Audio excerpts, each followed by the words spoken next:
IPC की धारा 509 स्त्री लज्जा भंग, आईपीसी की धारा 354 स्त्री के साथ छेड़छाड़, आईपीसी की धारा 376 बलात्कार, आईपीसी की धारा 377 अप्राकृतिक सहवास।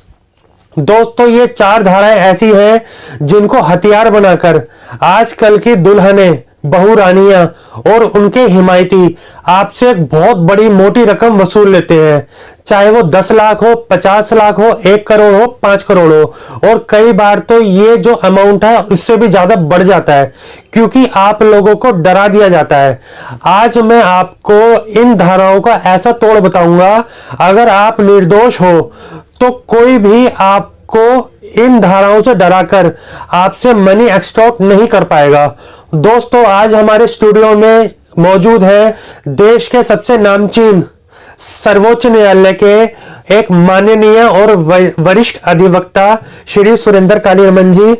आज आपको बताएंगे कि कैसे आप इन दिक्कतों से, इन धाराओं से बाहर निकल सकते हैं, और जिसने आपके खिलाफ झूठे एलिगेशन लगाए हैं उनसे क्या, उन लोगों को कैसे दंडित किया जाए, उनको कैसे जेल भेजा जाए, और कैसे आप अपना इंसाफ ले सके और न्यायालय में जाकर आप न्याय ले सके। जैसे नितिन जी ने बताया कि मैट्रिमोनियल केसेस के अंदर जो लड़कियां हैं वो कितना पैसा एक्सटॉर्ट करती है, तो इन एलिगेशन को समझने के लिए सबसे पहले मैं आपको बेसिक समझाता हूं। 509 क्या होता है दोस्तों? 509 आईपीसी धारा है, किसी भी लड़की के साथ जो एलिगेशन है कि उसको गलत इशारे करना, उसको गलत तरीके से कोई उसको घूरना, औरत का लज्जा भंग करना होता है। अगर किसी औरत को घूरना, गलत इशारे करना, वो 509 की परिभाषा में आता है। उसके बाद 354 है। 354 क्या होता है? 354 जो है एज पर अमेंडमेंट 2012 के बाद इसके 4 पार्ट है। 4 पार्टों के अंदर जो मेन है, किसी औरत को कॉन्टेक्ट करना, टच करना, छेड़खानी करना, उसको डिसरोब करना यानी कपड़े वगैरह उतारना, या पीछा करना, या कोई किसी का जो औरत के पिक्चर है वो पब्लिकली जो है दिखाना, कोई न्यूड पिक्चर वगैरह। 354 के अंदर जो है औरत की जो है ये जो एलिगेशन अक्सर लगाए जाते हैं।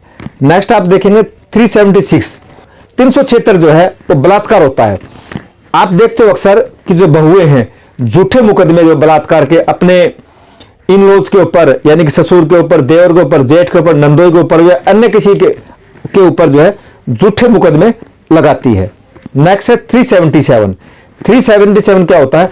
अप्राकृतिक, जिसको सेक्स या अननेचुरल सेक्स कहा जाता है। यानी कि आज समाज इस परिस्थिति में आ चुका है कि जो ऐसी औरतें जो है अपने इन लॉज को ऐसे झूठे एलिगेशन लगाकर अननेचुरल सेक्स वगैरह के फंसाती है और एक मोटा पैसा एक्सटॉर्ट करती है।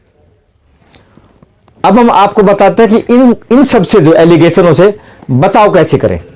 कोई भी औरत आपके खिलाफ झूठे मुकदमे लगाती है, कॉन्फिडेंस बना के रखें, क्योंकि दोस्तों माननीय सुप्रीम कोर्ट ने भी कहा है कि as per NCRB National Crime Record Bureau के अकॉर्डिंग 100 में से 98 मुकदमे झूठे होते हैं।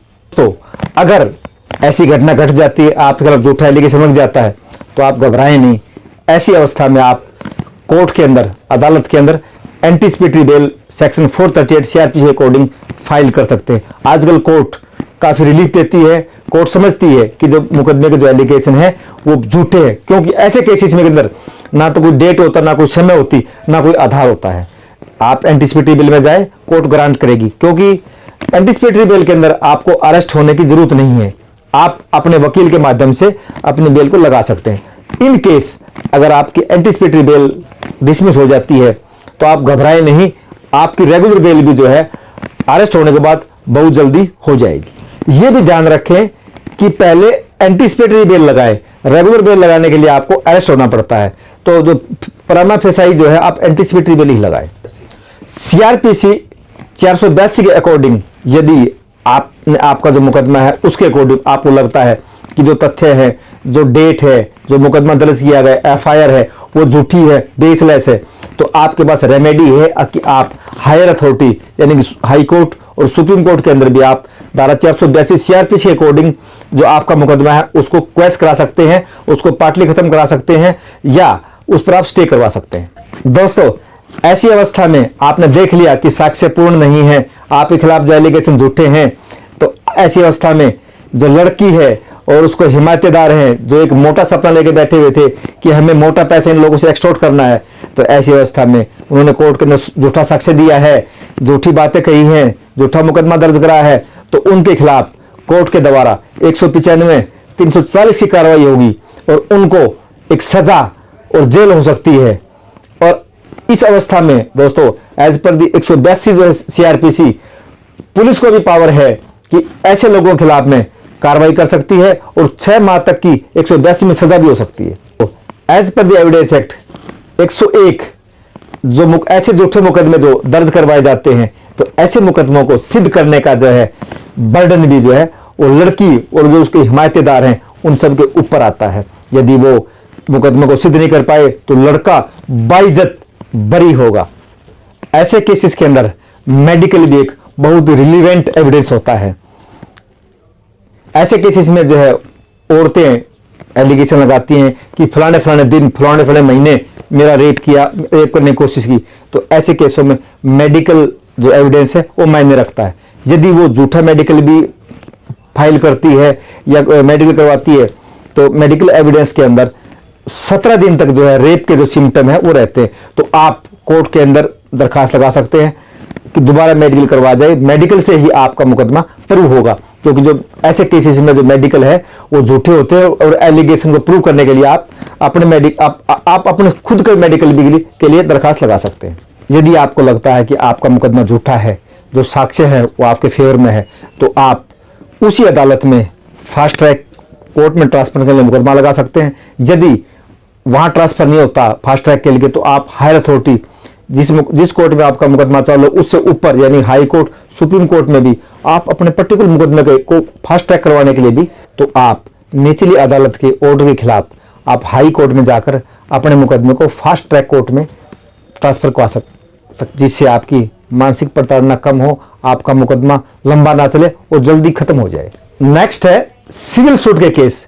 ऐसे केसेस में जहां पर लड़की ने आपको परेशान किया है और आप सभी केसों में बरी हो जाते हैं, तो ऐसी अवस्था में आप मानहानि का मुकदमा सिविल कोर्ट के अंदर दायर कर सकते हैं, जिसमें आप लाखों करोड़ों रुपए के मुकदमे दायर कर सकते हैं। ऐसे केसेस में जो लड़की वाले हैं वो परेशान हो जाएंगे।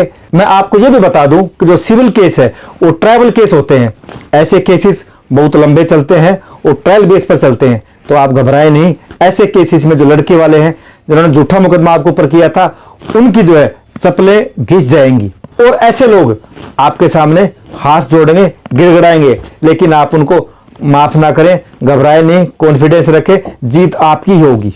बहुत सारी ऐसी और लीगल टेक्निकलिटी भी होती हैं जो हम सारी बातें इन वीडियो में नहीं बता सकते।